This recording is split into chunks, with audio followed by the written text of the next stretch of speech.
You're on a journey through the Bible to experience the epic story of God and to learn your part to play in the unfolding drama. Prepare for your role as you learn your history, your enemy, and your king. Welcome to the Bible Brief. Join us today as we see where everything begins to go wrong. The beautiful Garden of Eden becomes the stage for a rebellion that affects humanity to this very day. You're listening to the Bible Brief.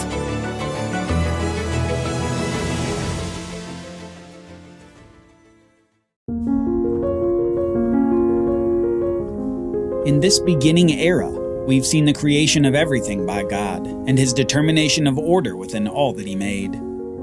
We discussed the 6 days of creation, the creation of man and woman, the mandate that God gave to them as rulers over the earth, and we saw that after all these activities, God rested on the seventh day. We also began an exploration of the order of authority that God gave to things in the beginning, an order that we can think of in 4 layers. God at the top, then the man, then the woman, then the rest of the earth, including the animals. God, man, woman, and the rest of creation. Now, our modern sensibilities might bristle at this ordering because it's contrary to the way we normally think. We tend to dislike hierarchy in favor of flat structures. But just because we think something doesn't mean that that's how God made it. Remember, as the designer, He's the definer. And God defined an order there at the beginning. God, then man, then woman, then the animals and the earth. Now, don't mix up order with value. God didn't devalue the woman, nor overvalue the man. Instead, He simply made an order of authority. He took the man and the woman, both made in the image of God, and He simply defined their roles. The man was to lead, and the woman was to follow. Functionally, there were differences, while their value remained equivalent. Maybe you have a boss at work. Maybe you have parents and you live in their home. Now, just because your boss has authority over you or your parents have authority doesn't say anything about your value. Your value exists independently of the authority structures in your life. Because just like this first man and woman, you were made in the image of God. And you're just as valuable as Adam and Eve. Remember, though, that equality of value doesn't mean equivalent function or role. It's worth noting that when God made the woman, He made her out of the man's flesh as a helper comparable to him. She was equal in value, and yet distinct in role. She and her husband were to exercise dominion over the earth, and yet her husband was in an authoritative position over her. And this was part of God's good plan. God created things, and He created an order to those things. God, man, woman, and the rest of creation. The order of God also included a mandate and a prohibition. The mandate we've already discussed. God blessed them and said to them, "Be fruitful and multiply and fill the earth and subdue it. Rule over the fish of the sea and the birds of the air and every creature that crawls upon the earth." And the prohibition was this. The Lord God commanded the man, "You may eat freely from every tree of the garden, but you must not eat from the tree of the knowledge of good and evil. For in the day that you eat of it, you will surely die." So now we have God's good order, a mandate, and a prohibition. And this is where the plot thickens, because this is where the villain enters the story. Now the serpent was more crafty than any beast of the field that the Lord God had made. And he said to the woman, "Did God really say you must not eat from any tree in the garden?" Interestingly enough, one of the creatures at the bottom of the authoritative order that God had made asks the woman a question. Remember, her position was in authority over the creature. And the serpent deceptively starts her down the path of questioning God's prohibition. The woman begins questioning God's authority over her, and by extension, her husband's authority over her. Don't forget that the text here only records God telling the man the prohibition in the garden. It follows that He communicated this same prohibition to his wife as her authority. So, inherent in the story is the passing down of the command from God to man, to woman, to the creatures. And now with this scene, we see a questioning of the prohibition, starting at the bottom of this order structure.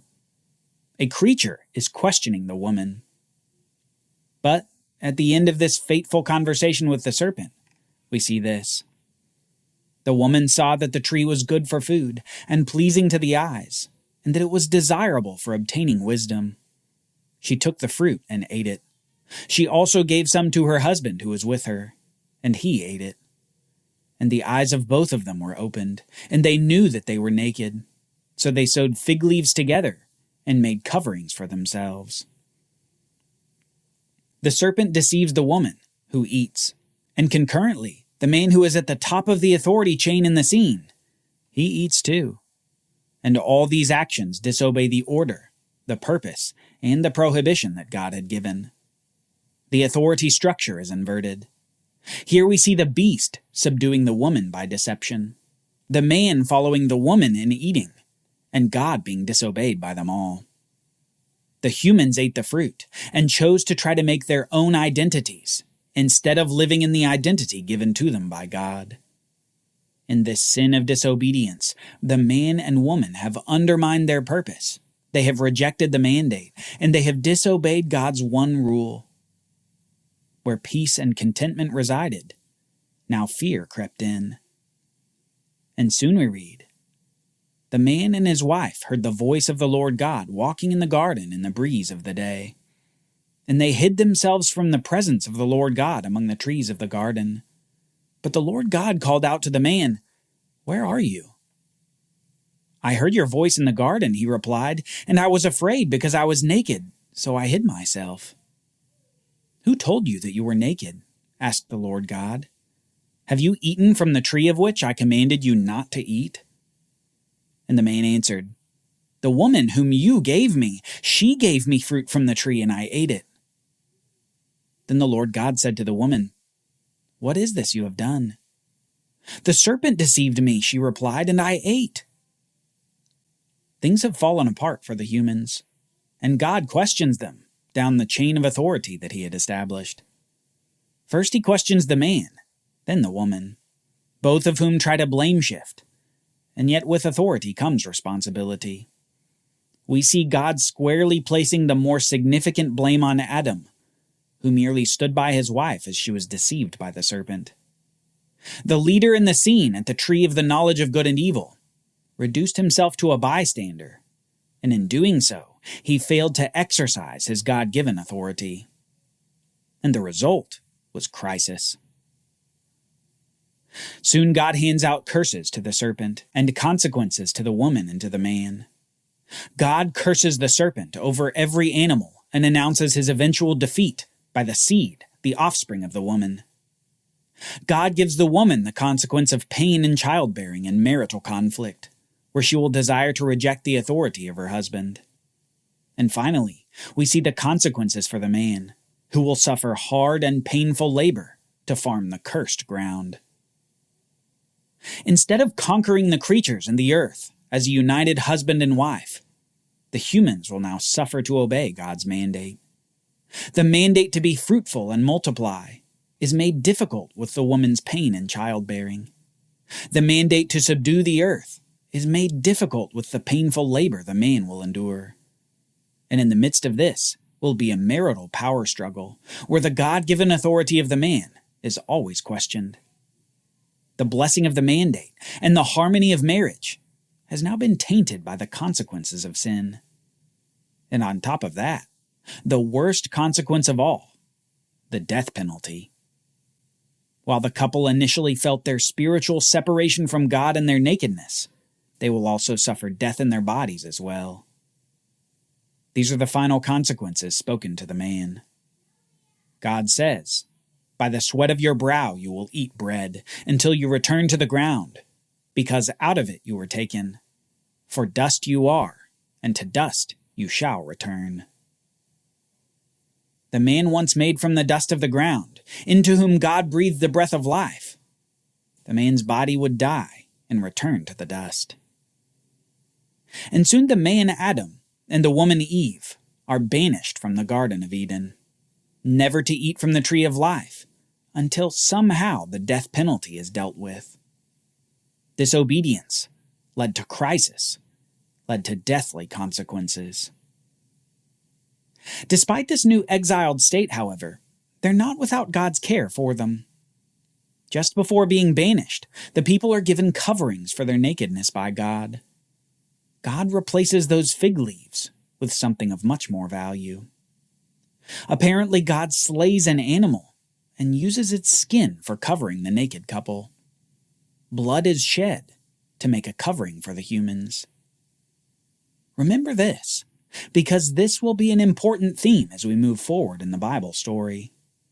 God Himself provides a covering for Adam and Eve, and death is the means of providing that covering. So exiled, corrupt, and confused, Adam and Eve suffer the consequences of rebellion against God's order. Children will be from painful labor, food will be from painful labor, and in the midst of this, marital conflict will be the norm.